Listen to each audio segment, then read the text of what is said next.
A year ago today, hail smashed up Tarrant County, busting roofs and windshields for hours. It became the most expensive hailstorm in Texas history, and its effects can still be felt. News 8's Kevin Reese was in Fort Worth today, where some people are still waiting for a fix.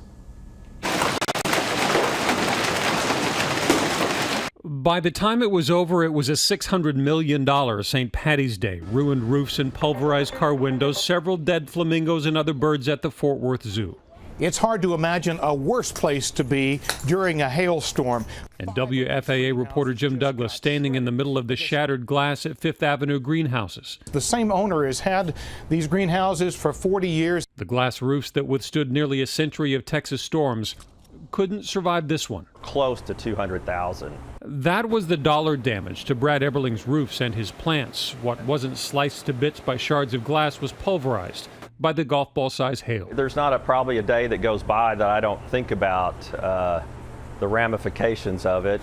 Because it took nearly 7 months to get the roofs repaired. Today they're a tougher Lexan polycarbonate, something the same hail just might bounce off of.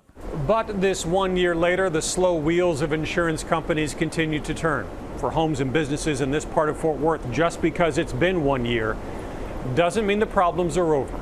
While many of the older homes here are sporting new roofs today, there is still work to do, and roofing companies still advertising specifically for that storm.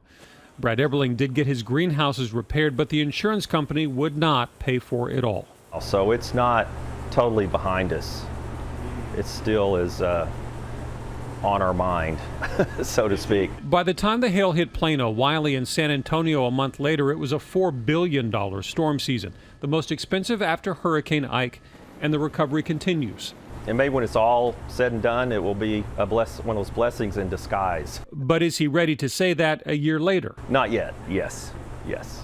Because the impact of a record hailstorm is still being felt. In Fort Worth, Kevin Reese, Channel 8 News.